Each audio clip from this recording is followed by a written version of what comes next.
Hello. In this discussion we're going to be looking at the process of diffusion in general, and then we're going to be working our way towards discussing the movement of certain kinds of substances in processes called osmosis and dialysis. So first of all, let's just consider this idea of diffusion. It's said to be a passive process, which means that the molecules that are moving, the things that are diffusing due to their own kinetic energy. Nobody has to make them diffuse.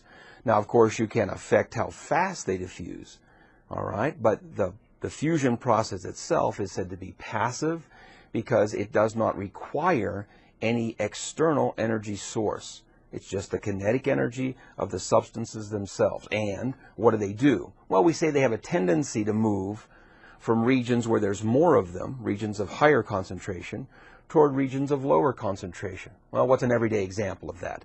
Well, let's say that up here in front of me here, I have a container filled with perfume, a very strong perfume. And I open the container. Well, the people in this room, people in a classroom, would begin to smell that aroma.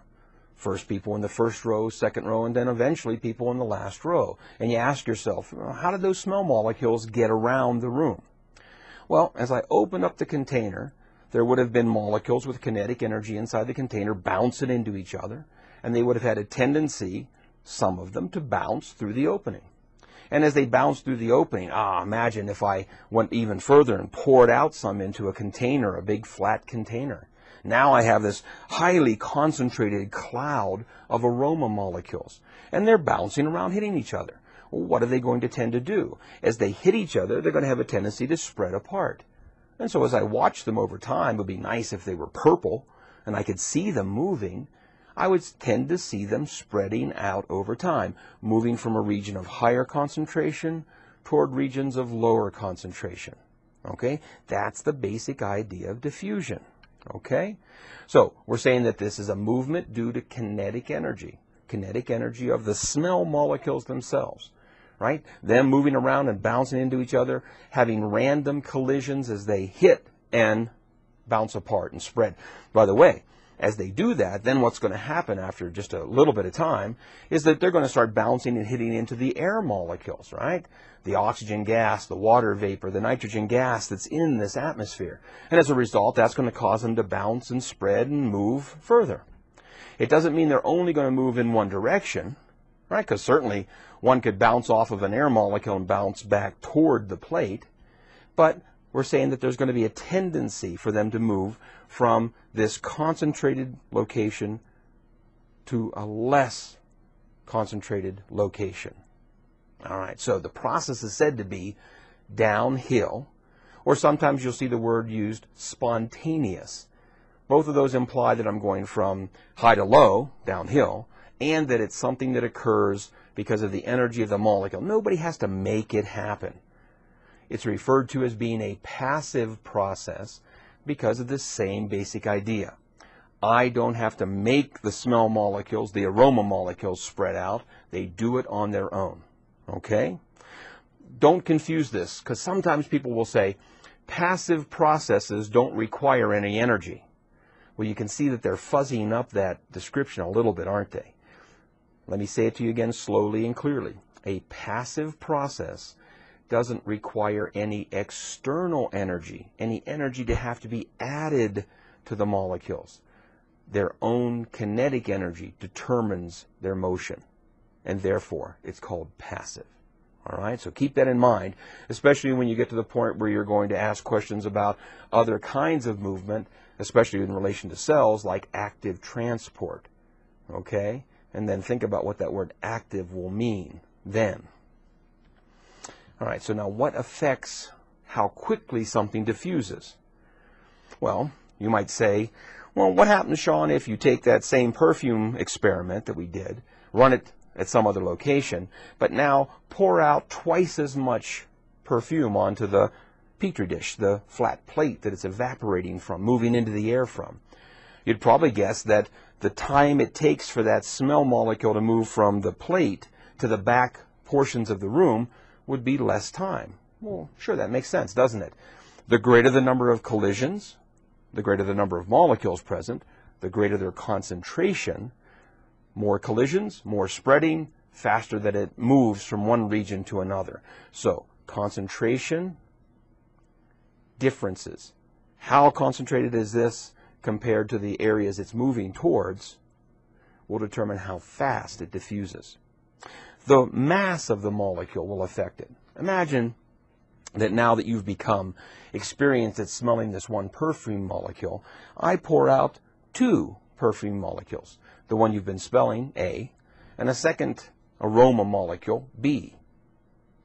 You might report that you smell one sooner than the other. In other words, that even though they had the same concentration, that one of them reached you faster than the other. Well, what might have caused this difference? Maybe those 2 aroma molecules have different masses, different weights. Something that weighs more is going to diffuse more slowly. Something that weighs less is going to diffuse more quickly. So notice the amount of mass or weight I have as the molecule diffusing will determine how fast I can diffuse. What else might happen? Well, I could add kinetic energy to these molecules, couldn't I? And that would get them moving out faster. You might have thought to yourself, gee, if you want to get those smell molecules to the back of the room, just hold a fan behind it. Think about what the fan is doing. As the fan blade turns, it pushes air molecules. It gives them kinetic energy. Those air molecules then slam into the smell molecule and give them more kinetic energy. So, of course, yeah, if I put a fan behind that material, it will spread out more rapidly. Another idea to think of it as, what if I took the perfume flask and I placed it into a microwave for a few seconds? I heated up the molecules. I gave the molecules more kinetic energy, and now I pour it out. I'd expect it to spread faster. So notice, 3 key factors that influence how quickly things diffuse, right? Concentration gradient, the mass or weight of the thing diffusing, and the amount of energy the thing has. Remember, it's a passive process. So how much kinetic energy the substances have will determine how rapidly this process takes place. Well, I've just been talking about diffusion in a classroom and in a room someplace, in air. But we're going to be focusing on diffusion that's going through membranes. Why? Well, we're going to be studying cells a lot. We're going to be thinking about artificial cells, bags, right, that have holes in them that let things get in and out. Well, when I'm dealing with membranes, things can still diffuse, and I want to think about what factors might influence the diffusion of substances through a membrane. By the way, if something's going to be able to go through a membrane, it must have the quality of being permeable. Well, what's a permeable membrane that you have at home? How about your window screen? Matter of fact, you would think of that window screen as being selectively permeable, right? It lets air come through very easily, but it doesn't let flies get through.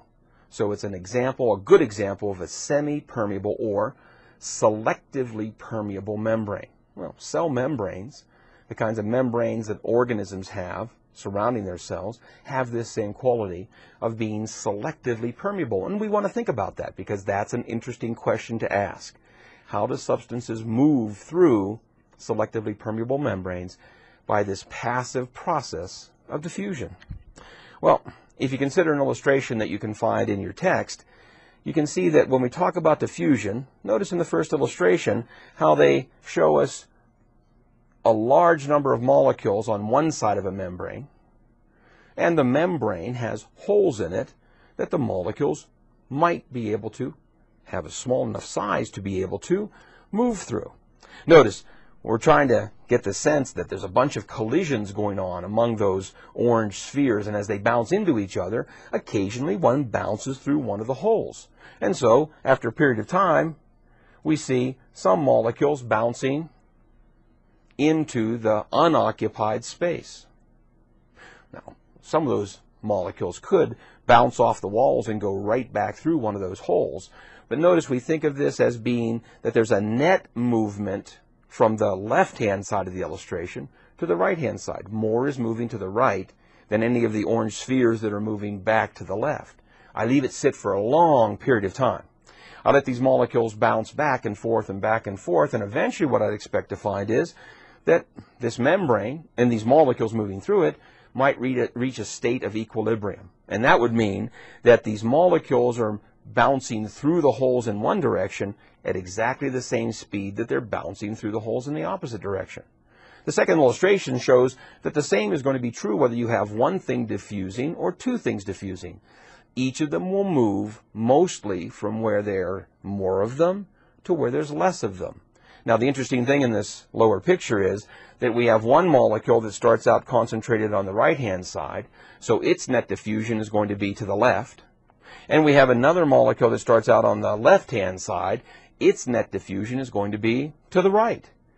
Each molecule's diffusion is going to be influenced by its own concentration gradient and the number of molecules that are bouncing into each other. In both cases, both molecules move downhill, mostly from where there's more of them to where there's less of them. So let's consider these factors then that influence the movement through a cell membrane. You say, wait a minute, those are the same three things we just discussed in terms of diffusion in general. That's right. All the basic principles that affected diffusion in general affect diffusion through a membrane. How fast will it happen? Depends what the concentration gradient is. How fast will it occur? Depends what the weight of the molecule is that's diffusing. It also depends upon the kinetic energy of the molecule. But since we're dealing with a selectively permeable membrane, we need to add a couple more concepts. What about the size of the molecule?